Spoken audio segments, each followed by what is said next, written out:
You're the one. You're the one. What are you doing? Looks like I'm fixing your car. Well, come on then. Don't leave a lady waiting.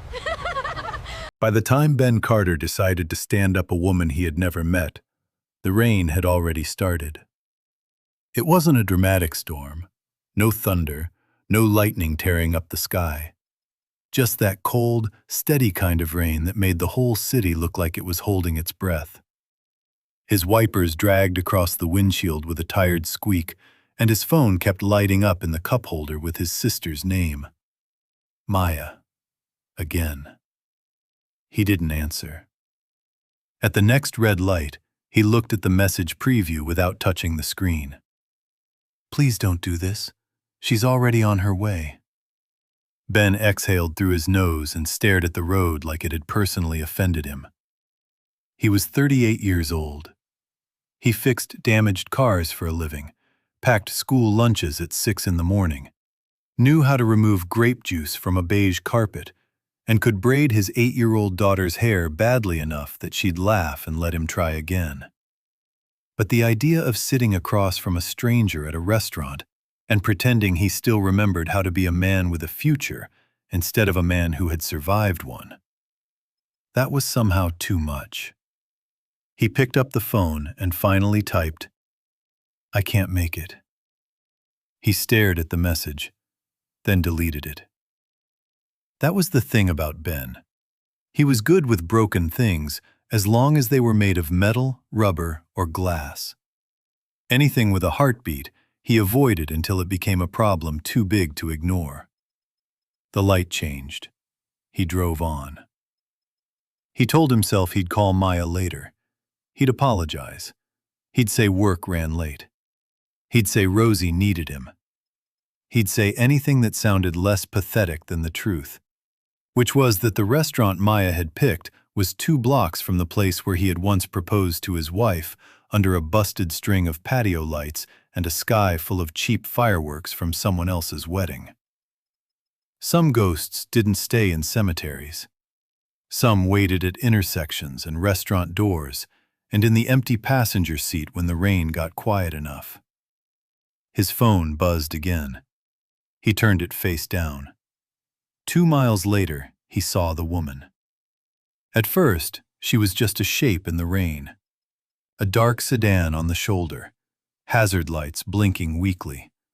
A figure standing beside the open hood, one hand on her hip, the other gripping a dead phone like maybe glaring at it hard enough would bring it back to life. Ben drove past her. He made it maybe 40 yards. Then he looked in the rearview mirror and saw her kick the front tire with enough frustration to tell him 2 things immediately. 1, she was having a terrible night, and 2, she had every right to. He swore under his breath, hit the turn signal, and pulled over. The rain tapped steadily on the roof as he climbed out. The woman heard him approach and turned fast, her expression shifting from anger to caution in half a second. She was probably in her early 30s, dark green dress under a tan coat. Hair half fallen from whatever style she'd started the evening with. One heel in the gravel, the other in a pothole full of rainwater. There was mascara smudged under one eye, not enough to look messy, just enough to look real. "You okay?" Ben called over the rain.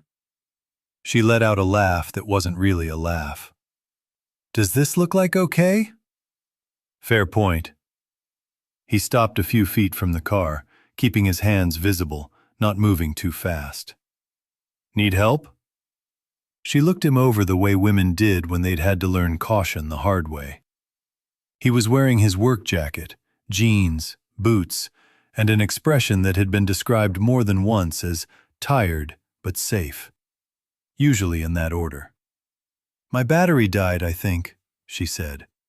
"Or the engine exploded. Honestly, I'm open to either diagnosis at this point." Ben glanced under the hood. "Mind if I take a look?" She hesitated, then stepped back. "If you can fix it, I'll name my first child after you." "I'd hate to do that to a kid." That got a real smile out of her. Brief, but real. He leaned over the engine. Rain dotted the back of his neck. He checked the terminals, then the cables, then frowned. Loose connection. Maybe more than that.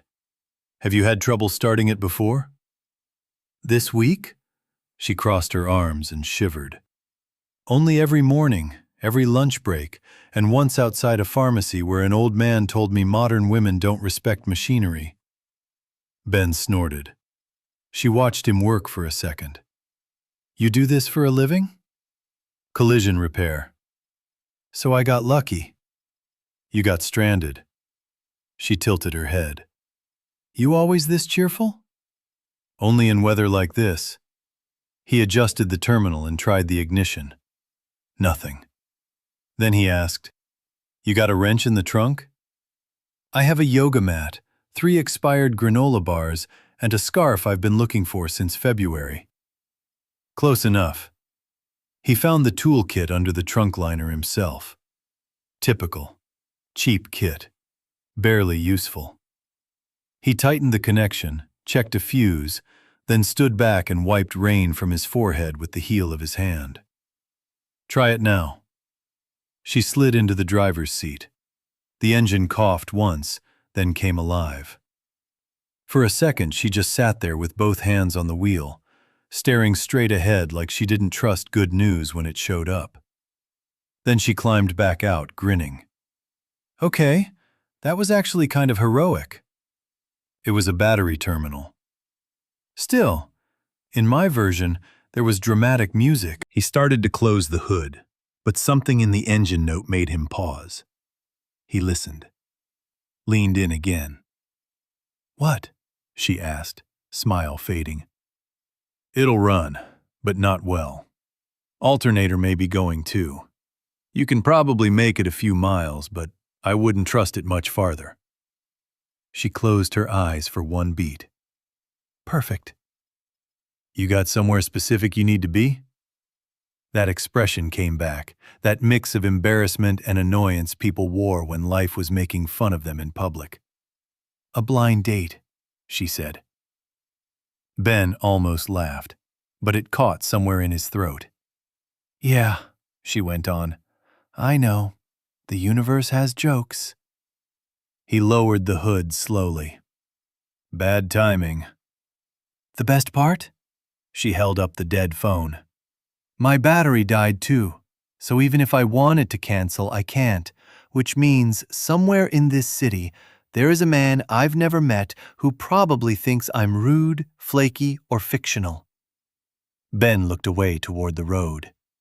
Rain hissed past them in the dark. That guy might be having his own disaster, he said.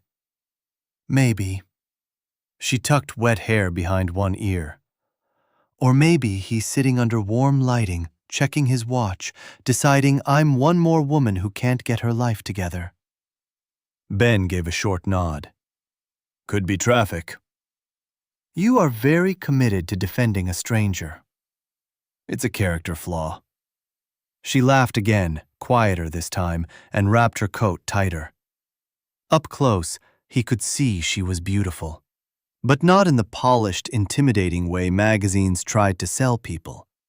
She looked like someone who smiled with her whole face when she forgot to be guarded. Someone who probably cried hard, laughed loud, and regretted both later. There was something honest about her, even drenched and irritated on the side of the highway. He didn't like how quickly he noticed that. You got a name?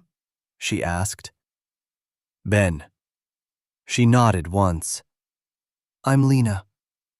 He offered his hand on instinct, then glanced at the grease on it. Sorry. She looked at his hand, then took it anyway. I've had worse first impressions. The words landed between them and stayed there. Ben pulled his hand back first. He told himself it was because of the rain, because his daughter Rosie was waiting at home with their neighbor, Mrs. Alvarez. Because there was absolutely nothing wise about standing on a shoulder in the dark, talking to a stranger who was on her way to meet another man. But that wasn't even the beginning. His phone lit up on the edge of the engine compartment where he'd set it down. Maya again. The preview flashed bright in the rain before he could reach it. She's at Marlowe's. Her name is Lena. Please just show up this once. Ben grabbed the phone too late. Lena had already seen it. He knew because the smile disappeared from her face. Not all at once, but in pieces, like a light dimming room by room. First confusion, then recognition, then something sharper. Not anger exactly, something sadder than that. For one long second, neither of them said anything. The rain kept falling. Cars kept rushing past. Somewhere far off, a siren wailed and faded. Ben looked at the screen, then at her. Lena gave a tiny, breathless laugh. Well. He opened his mouth, closed it. She nodded slowly, almost to herself. Okay, so that's what this is. Lena, no, it's fine. She lifted one hand, though she looked anything but fine. Actually, it's kind of incredible. Of all the ridiculous things that could happen tonight, of course my blind date would be the man who almost drove past me before deciding to play roadside angel. I wasn't playing anything. I know. Her voice softened in the worst possible way. That's what makes it worse. Ben ran a hand over the back of his neck, rainwater dripping off his jaw. I was going to call. When? He had no answer that didn't sound cheap. She looked at him for another second, then glanced toward her car and laughed once more, this time with no humor in it. You know what? Forget it. This is funny. It has to be funny, or I might actually lose my mind. I'm sorry. There it is, she nodded. The shortest word men use when they've already decided not to do something. That's not fair. Neither is getting stood up by a man who just fixed your car and made me think maybe tonight wasn't a complete waste. That hit. Harder than he expected. He took a breath. You're right. She blinked, maybe not expecting that. You're right, he said again. I was going to bail. I did bail. And it had nothing to do with you. Do you know how little that helps? I know. She looked away.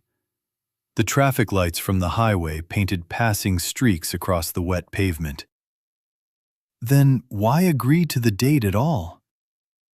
Ben could have lied, said his sister pressured him, said work was brutal, said he forgot what day it was. Instead, he said, because my daughter thinks I'm lonely. That caught her off guard. He looked at the road, not her. And my sister thinks agreeing to dinner is the same thing as being ready. It isn't. Lena said nothing. He went on before he could stop himself. My wife died 4 years ago. Since then, people have been very generous with advice I didn't ask for. Move on. Get back out there. Start living again. Like grief is a switch you flip when everyone else is tired of dim rooms. The rain suddenly felt colder. Lena's face changed again. Not softened exactly, just opened. I didn't know, she said. No, you didn't. He gave a small, humorless smile. Because I was planning not to show up. That should have been the end of it. She should have gotten in her car and driven away. He should have let her. Instead, she leaned back against the fender and looked up at the sky, like she was deciding whether the universe had earned another round with her. Then she said, I was left the week before my wedding. Ben turned. The words didn't sound dramatic when she said them. That was what made them heavy. There was no performance in them, no invitation for pity. Just a fact she had apparently learned to carry without dropping. "He didn't die," she added after a moment. "That would have at least given me a villain I couldn't argue with. He just folded. Said he loved me, said he was overwhelmed, said I deserved someone more certain. Then he packed a bag while I was at the florist." Ben didn't speak. "Everybody told me not to let one man ruin love for me," she said. As if advice can patch humiliation. As if being abandoned in a white dress is the kind of thing you shrug off with yoga and a better haircut. Something in Ben's chest tightened. "No one saw this coming," she said softly, almost to herself. "That's what everyone kept saying. But I should have. I should have seen all of it." The rain had slowed now, falling in thinner lines. Ben looked at the restaurant directions scribbled on the reservation card still tucked in his jacket pocket. Marlowe's was less than 10 minutes away. He said, "I can follow you there. Make sure the car holds." Lena looked at him, surprised. "Why?" "Because if it dies again, at least you won't be stranded." "That's not an answer." He held her gaze. "Because I already made one selfish choice tonight. I'd like to stop at one." For a moment, she didn't move. Then she nodded. He drove behind her all the way to the restaurant. Marlowe's sat on a corner wrapped in amber light, the kind of place that tried very hard to look accidental and expensive at the same time.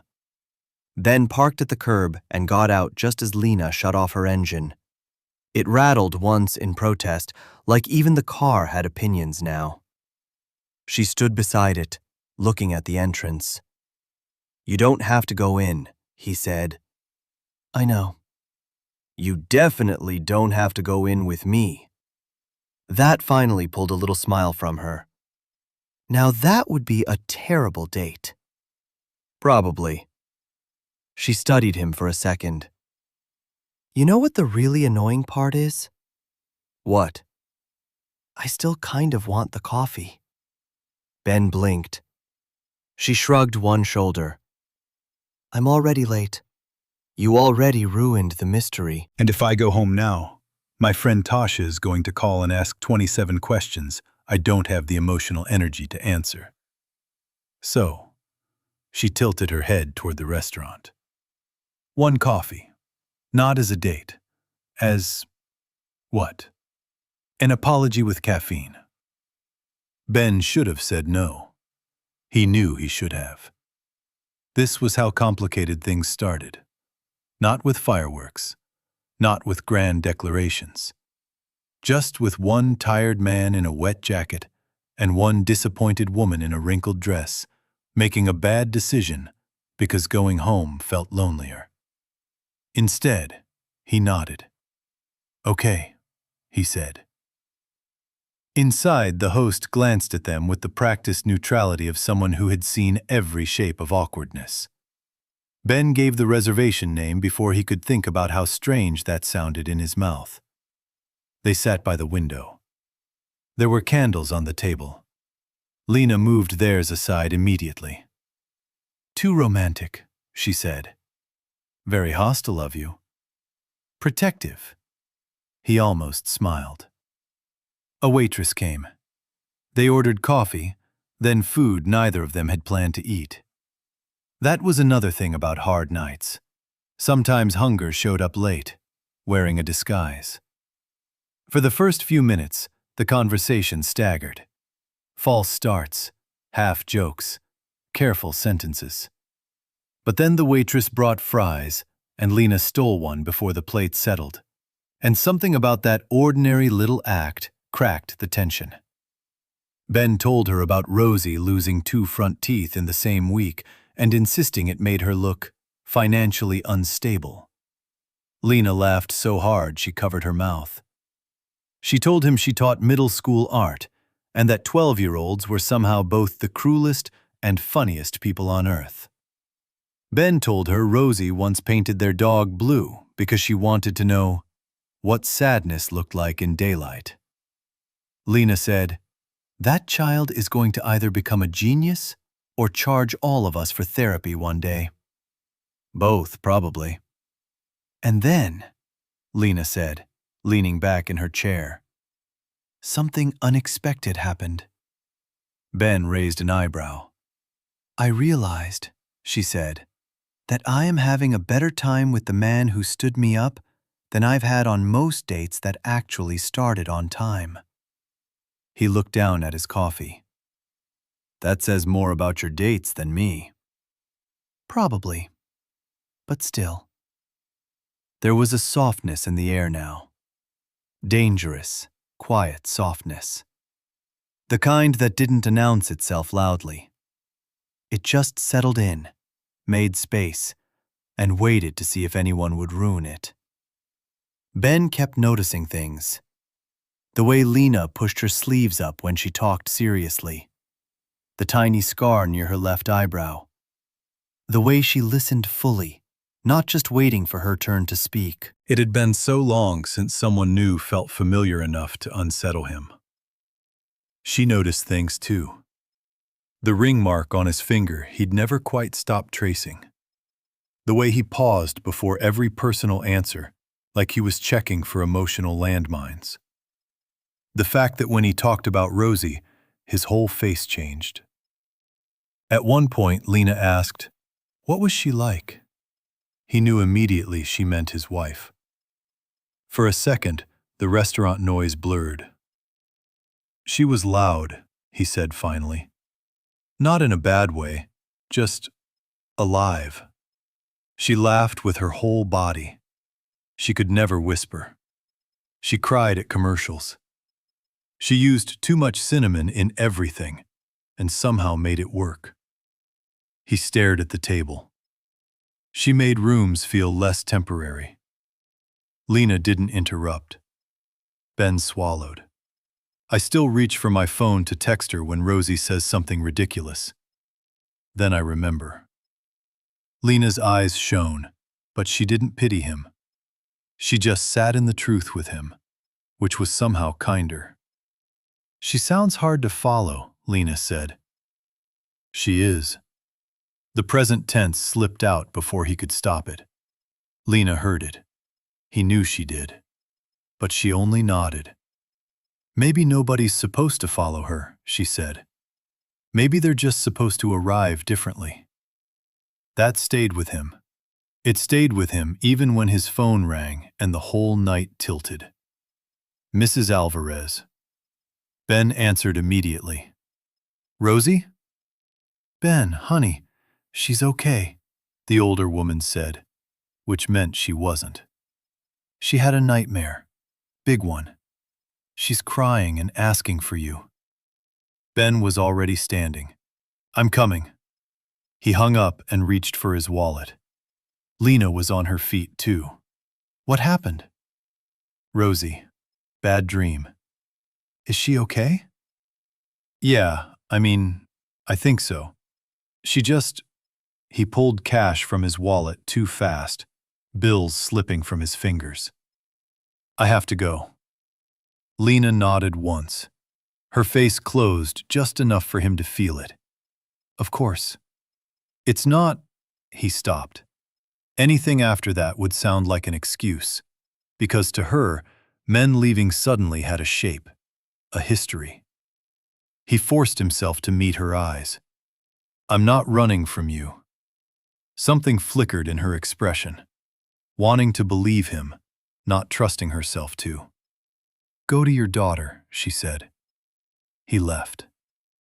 The drive home felt longer than it was.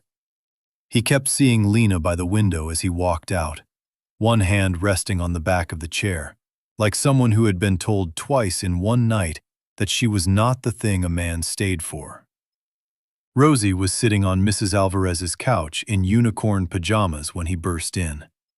Her face was red, curls wild, Stuffed rabbit clutched to her chest. "Daddy!" He crossed the room in 2 steps and knelt in front of her. "Hey, I'm here." She wrapped herself around him so fast it almost knocked him sideways. He held her until her breathing eased. Bad dream. That's all it was. A bad dream about the hospital. About her mom not waking up. The kind of grief children carried like weather, sunny 1 minute, tornado warning the next. Ben tucked her into bed an hour later and sat on the floor beside her until she fell asleep. Then he looked at his phone. No new messages from Lena. Of course not. He opened Maya's thread instead. Typed, "It was her." Maya called immediately. "You absolute idiot," she said before he could speak. "Yeah." "Please tell me you at least apologized." "We had dinner." A beat of silence. "What?" "She broke down on the highway. I stopped to help. Didn't know it was her." There was a long pause. Then Maya said, with devastating calm, "I need the full story. But first, I want you to answer one question honestly." "Okay." "Did you like her?" Ben looked toward Rosie's room. "Too much, too fast." "Yes," he said. Maya exhaled sharply. "Then don't do what you always do." "And what's that?" "Confuse pain with loyalty." The line went quiet after that, but the words didn't. The next morning, Ben went to the school drop-off on 3 hours of sleep and a head full of unfinished sentences. Rosie chattered beside him about a class goldfish funeral while he half listened, still replaying every look on Lena's face. At the front gate, Rosie froze. "Oh no." "What?" She pointed. A woman was helping unload boxes from the back of a small hatchback near the administration office. Hair tied up, jeans, oversized cardigan, no makeup. Same scar by the eyebrow. Lena. Ben actually stopped walking. Rosie looked up at him. "Daddy?" Lena turned at the sound of children shouting nearby. Her eyes found his. Widened. For 1 second, all 3 of them just stood there inside some bizarre little pocket of fate. Then Rosie tugged his sleeve. "That's the new art teacher, Miss Lena. She came to class yesterday to say hi." Ben almost laughed from the sheer cruelty of timing. Lena recovered first. She crouched to Rosie's level and smiled, and it was the same smile from the roadside before disappointment touched it. "Hey, Rosie.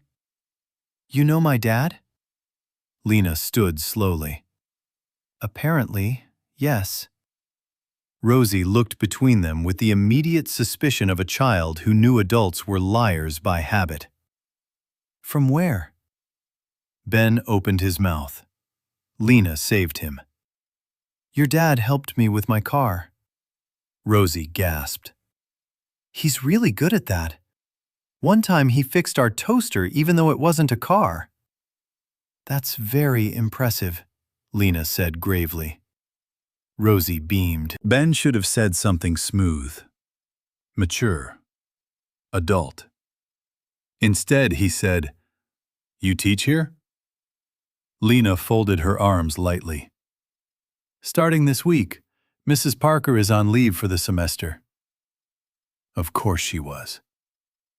What happened next changed everything, though not in a clean or easy way. Because now Lena was suddenly in the geography of his life. In the hallway with construction paper under one arm. In the pickup line with marker on her wrist. In Rosie's stories at dinner. "Miss Lena says my sky doesn't have to be blue." Miss Lena cried at the class hamster poem, but pretended she had allergies. "Miss Lena says mistakes are just proof the paper survived you." Ben tried to keep his distance. That lasted 4 days. On Friday afternoon, Rosie refused to leave school because she wanted to finish a papier-mâché moon and everyone else had already gone home. Ben walked into the art room to find Lena sitting cross-legged on a table, talking Rosie through crater texture like it was the most important work in the world. Rosie lit up when she saw him. "Daddy, look! The moon is damaged but still pretty." Ben looked at Lena. Lena looked away first. Rosie ran to wash her hands, leaving them alone in the warm, glue-scented quiet of the room. Ben cleared his throat. "You're good with her." Lena kept arranging brushes. "She makes it easy." "She doesn't with everyone." That made Lena smile faintly. He stepped farther into the room. "I owe you a better apology." She set the brushes down carefully. "You already apologized." "Not really." Lena faced him then. "Then, I'm not angry anymore. I just don't have a lot of energy for men who are still negotiating with their past." He let that hit him clean. "That night," he said, "when I left the restaurant, I know how it looked. It looked like leaving. My daughter needed me. I know that now." Her eyes softened a little. "Rosie told me she had nightmares sometimes." Ben frowned. "She told you that?" "She tells me a lot of things while painting galaxies." "Of course she did."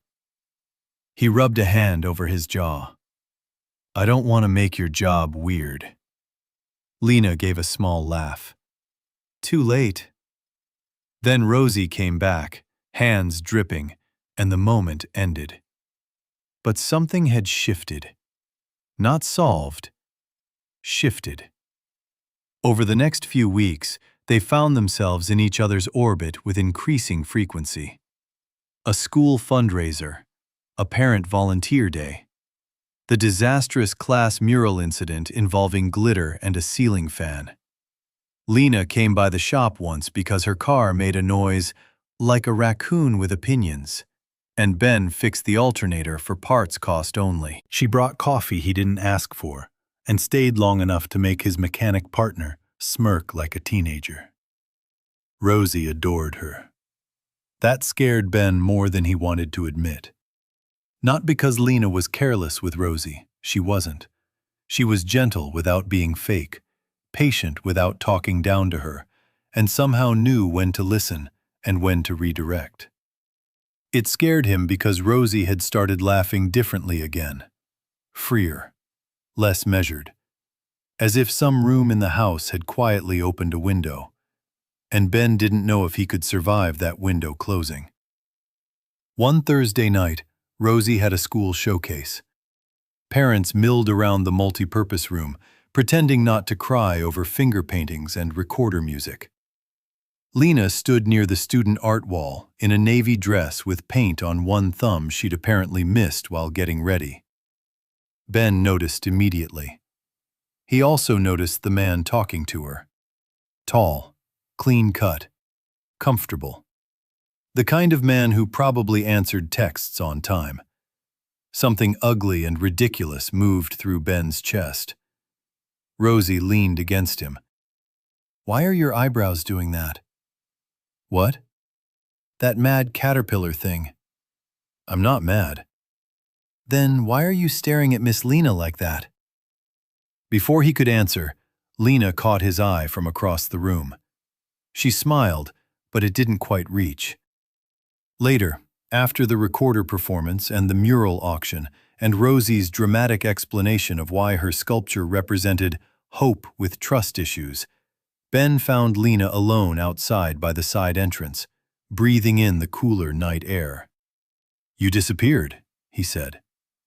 "So did you. Emotionally. During the recorder recital." "That was self-defense."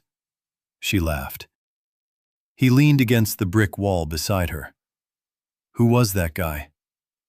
Lena glanced at him sideways. Interesting question. Forget I asked. No, I don't think I will. She folded her arms. That was Daniel, my ex-fiancé's cousin. Ben turned to her fully. What? He has a daughter in 4th grade. Apparently the universe likes callbacks. You okay? She nodded once. Surprisingly, yes. I used to think seeing anything connected to that life would destroy me. Tonight it just felt small, distant. Ben studied her face. Then she added quietly, "Growth is annoying like that." He smiled despite himself. There was a beat of silence. Then Lena said, "I got offered a job in Seattle." The words landed with no warning. Ben stared at her. What? It's a full-time arts program position. Better pay, bigger school, more resources. When? They want an answer by Monday. He looked out at the parking lot lights. And I don't know. That surprised him. I assumed you'd want to go. I did. She looked down at her hands. Maybe I still do. But... Lena laughed softly, painfully. But life gets inconvenient when people start mattering. He knew she wasn't just talking about Rosie. His chest tightened. You should take it, he said. The second the words left his mouth, he hated himself for them. Lena went still. There it is. Ben frowned. What? The part where you feel something real and immediately turn noble so you don't have to be brave. That's not what this is. Then what is it? He had no clean answer, because the truth was selfish and terrified and embarrassingly simple. He wanted her to stay, but wanting had started to feel like standing too close to a ledge. Lena's eyes shone in the parking lot light. Do you know what the hardest part about almosts is? Ben said nothing. They ask more from you than endings do. Her voice dropped. An ending is a closed door. You grieve it and learn the shape of the wall. But an almost? An almost leaves the door cracked. You stand there like an idiot imagining light. He looked at her and saw, all at once, every version of leaving he had wrapped in logic. He said her name. She shook her head gently. Don't say something half alive just because the night feels lonely. Then she walked back inside. Ben stood there alone until Rosie came running out with her sculpture and asked why he looked like somebody stole his organs. Monday came fast. Too fast. Ben still hadn't called Lena, hadn't said the thing, any of the things. That afternoon, Rosie came home quiet, which was rare enough to set off alarms. At dinner, she pushed peas around her plate and finally said, Is Miss Lena leaving because of us? Ben put down his fork. What? No. She cried in class when she thought nobody saw. The room went still. Rosie looked down. I think she likes us, and I think you do too. But you get weird whenever people stay too long. Ben felt like someone had opened his chest with a wrench. Rosie. I miss Mom too, she said, voice trembling now. But I don't want every good thing to have to leave just because you're scared. Children did that sometimes. Walk straight into the center of a grown-up lie and turn on the light. Ben stared at her, unable to speak. Rosie's chin shook. I'm tired of being brave first. That was the moment. Not dramatic, no music, no storm outside. Just a little girl at a dinner table telling her father the truth with peas going cold between them. Ben stood so fast, his chair scraped hard across the floor. Rosie blinked. Are you mad? He crossed the room, knelt beside her, and pulled her into his arms so tight she squeaked. No, he said roughly. No, baby, I'm not mad. He held her while his own eyes burned. Because she was right. God, she was right. He had been using grief like a locked door and calling it devotion. He had been so afraid of losing another person that he had started losing the living ones on purpose, in advance, where he could control it. He kissed the top of Rosie's head. Get your shoes. She pulled back. Why? We're going somewhere. They found Lena in the art room after hours, packing her things into flat cardboard boxes. The walls were already starting to look less like her, less color, less evidence of presence. That alone made Ben's stomach drop. She looked up when the door opened. Rosie rushed in first. Miss Lena, are you really leaving? Lena's face softened immediately. Hey, Moon Girl. That nickname nearly destroyed Ben on the spot. Lena crouched. I might be. Nothing's official. Rosie looked like she wanted to argue, but Ben touched her shoulder gently. Can you give me 1 minute? Rosie studied his face, then Lena's, then sighed with ancient disappointment. Fine, but if this turns into grown-up nonsense, I'm coming back in. She stepped into the hallway and left the door cracked. Ben and Lena stood in the quiet. Cardboard boxes, tempera paint, late sunlight fading across the floor. Ben said, I was wrong. Lena watched him carefully.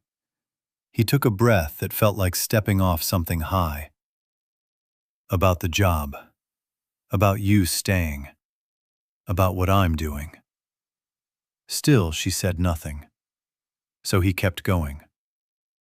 I thought not moving on meant I was protecting what I had with my wife. But that's not what I've been doing. His voice caught, and he let it. I've been hiding in the wreckage because rebuilding feels disrespectful. And that's not love. It's fear with better marketing. Lena's eyes filled. Ben stepped closer. Not too close. Enough. I don't want to ask you to stay because I'm lonely, he said. I don't want to ask you to stay because Rosie likes you, or because this town suddenly feels different when you're in it. I want to ask because when I'm with you, I don't feel like I'm replacing anything. I feel like I'm remembering I'm still alive. A tear slipped down Lena's cheek. She wiped it away impatiently. Ben laughed softly through the ache. I know. I'm late. You are, she whispered. I know I don't get to ask for trust on credit. He looked at the boxes, then back at her. But I'm here. This time I'm here. No almost, no half sentence, no running before the hard part. Lena searched his face like she was looking for exits. What if you change your mind, she said. Then you get to hate me properly. That's not funny. No, he nodded. It's not. The room held still around them. Then Lena asked the question that mattered. If I stay, are you actually in this? Not the version where you drift toward me when it's easy and pull away when it costs something. The real version. Ben thought of Rosie at the dinner table, of the ring mark on his finger, of the restaurant window, of a woman in the rain who still wanted the coffee. Yes, he said, the real version. Lena closed her eyes for 1 second, like she was listening to the answer in a place deeper than sound. When she opened them, there was fear there, and hope. And all the bruised courage love required from people who had already been broken once. Okay, she said. Just that. Okay. He laughed then, partly from relief, partly because his body had apparently forgotten what oxygen was for the last 10 minutes. Lena smiled through tears. "You're a mess. You met me on the highway. This is on you." She stepped forward first. The kiss wasn't cinematic in the polished way movies lie about. It was better. A little shaky, a little tear-salted, full of everything they had almost missed. When they pulled apart, Rosie appeared instantly in the doorway with her arms folded. "I knew it," she said. Ben groaned. Lena burst out laughing. Rosie marched in and hugged them both around the waist like she was collecting overdue taxes. "Good. Now nobody move to Seattle until I emotionally process." Lena laughed into her hair. "That seems fair." A month later, Lena turned down Seattle. Not because Ben asked her to. Not because Rosie cried. Because for the first time in a long time, leaving didn't feel like freedom. Staying did. It wasn't perfect after that. Real life never is. Ben still had bad days. Lena still flinched when plans changed suddenly. Rosie still asked impossible questions at breakfast. There were awkward introductions, grief ambushes, one spectacularly tense Thanksgiving, and a night Ben admitted he still talked to his wife sometimes in the garage when things got too heavy. Lena didn't try to stop that. She just stood beside him long enough for silence to feel less lonely. And one evening, months after the rain, Ben found himself at the same restaurant corner where he had almost chosen absence again. The patio lights were still uneven, the tablecloths still too white. Only now, Lena was across from him.